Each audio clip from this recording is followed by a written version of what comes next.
Continuing the Maimer Tzavez B'nei Yisrael as Karbani Lachmi Liishai. It was said on Shabbos Parshas Pinchas, Mevarchim HaChodesh of Tavshin Yud Aleph.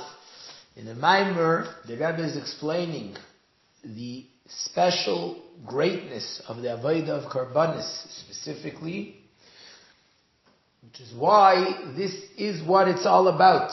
When it came the time before Moshe Rabbeinu's passing, and Hashem saying to Moshe Rabbeinu, command my children what they should do for me, he says, tell them about Karbanis, about Karban Tamid. The question that we asked in the beginning of the Maimer, what's so special about Karbanis? Seemingly, it's more special to do good deeds. And based on the explanation that we explained, that no, when a person brings a Karban, he thinks and contemplates and recognizes the fact that whatever is happening with the animal should be happening to him. And as such, he recognizes his own insignificance towards the real essence of Hashem, that's the reality of the world.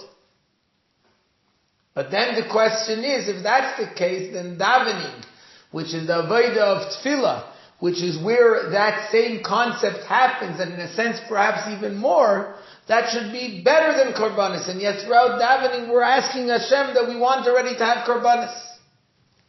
And the answer that we say is that when a person brings a Karban, unlike Tefillah, which is a spiritual contemplation and a spiritual recognition, whereas by a Karban it's brought out and it's expressed in the physical animal, and anything that's higher comes down lower, meaning that the spark that's in it is so much higher. If that's the case, then the main Karban shouldn't be the Karbanis of La'asid Love at the time of Mashiach, but rather when it was lower, which is in the time of the first and second Beis HaMikdash. So in order to explain all of this, the Rebbe begins to explain the idea of Dira B'Tachteinim, that the purpose of creation is that Hashem desired and wished to have a dwelling place down here. And we explained the difference between up there and down here is whether godliness is revealed or not. And Hashem's desire is that we, human beings, people down here, should create for Him a place where even in a place that by definition godliness is concealed and hidden, we should reveal it and make it become a place where Hashem is comfortable to rest His presence. And so the Rebbe explains that the concept, as we said last time, is that the idea of a dira, a dwelling place, somewhere where a person lives. When a person lives in a place, what does that mean? That he's there in his entire essence. Someone's visiting somewhere, he happens to be there, it's only his outer feelings that are there. He happens to be there. Whereas when a person is in their house, the whole concept of a house is when I'm here fully, which is why a person in his house can walk around in a way that he wouldn't walk around when he's somewhere else when he's a guest. Because in his house, this is his place and his entire essence is there. He doesn't have to express himself through other ways, through other coverings. And in a similar fashion, when we're making a dira b'tachteinim, the idea of a dira b'tachteinim, a dwelling place for Hashem, means bringing the very essence of Hashem down here in this world. And in fact, that's why, as we know from the Maimer Basi Legani, that Ikar Shechina b'tachteinim haisa, the main Shechina, which refers to the very essence of Hashem, was specifically in the Tachteinim, in the lower worlds, because that's where Hashem's desire is. That's where He wants to be. And therefore, when we cause Basi Legani, that Hashem should return and come back to His garden, to His dwelling place, we're bringing the Atzmos, the essence of Hashem. So we're not bringing any type of, just like in a person, when he lives, when he's in his place where he lives, it's his essence, not any outer aspects of him. In a similar manner, we're not bringing the revelations of godliness into the world, but we're bringing the very essence of Hashem into the world, because this is what Hashem's desire is. This is where He wants, and when someone wants, that's where His essence is. So that's the general idea of Dira B'Tachteinim. bringing the essence of Hashem specifically into the lower world, because in the higher worlds, it's like when Hashem is there because it's like a person visiting somewhere. He's revealed over there. But it's not him. This isn't where he lives. This isn't where he wants to be. Whereas in the Tachtainim, when we bring Hashem here, we're bringing the very essence of Hashem here. Together with that, we say a very interesting thing. In every aspect of the world, there's two concepts. There's the aspect of something, the way it comes from above, the way it comes from the revelation of above, and then there's the aspect of it, the way it comes through the avodah of a person, through what a person does. The same thing is over here. Hashem desired and wanted to have a dwelling place down here. So it's the way Hashem reveals himself in the world. But that's not the main idea of a dwelling place down here. The dwelling place is caused through the avodah of a person, through what a person, a human being down here acts and does.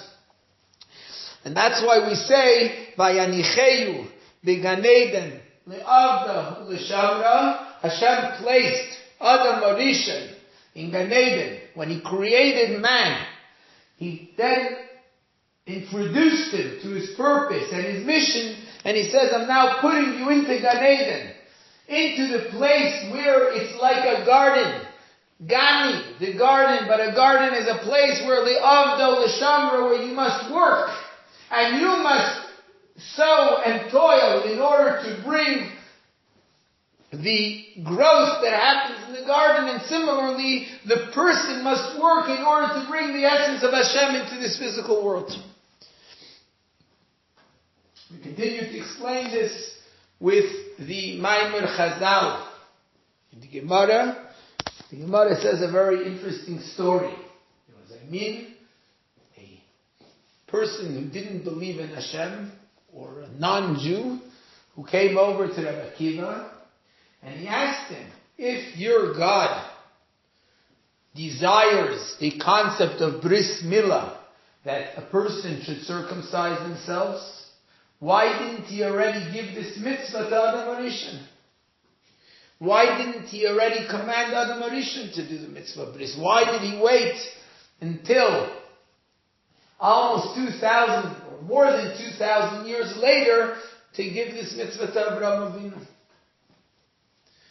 And so Rabbi Akiva explained to him that in the pasuk, when Hashem created the world, when Hashem created Shabbos, we say, Asher bara Elokim lasos. Hashem created, why? Lasos, to do. Hashem didn't create a world so that there should be a world. Hashem created a world lastly so that we should do something and fix that world. The whole purpose and the whole aspect and the whole idea of creation is lastly so that we should fix the world. And he gave him a mashal, an analogy from the fact that everything that we have in the world needs to be fixed. A person grows wheat and harvests the wheat, you can't eat the wheat.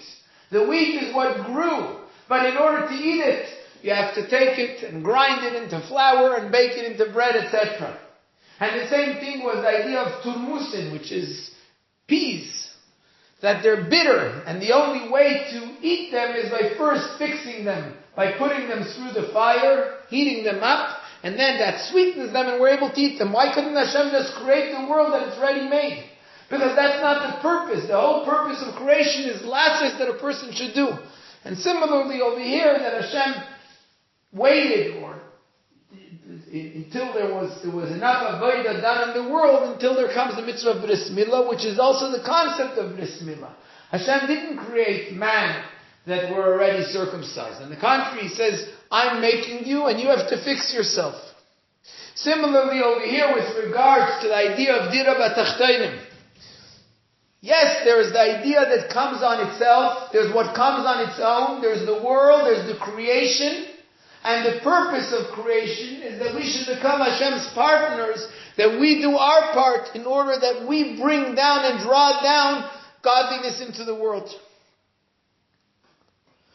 And now the Rebbe explains, in order to understand this idea more, that this is the way it is in everything.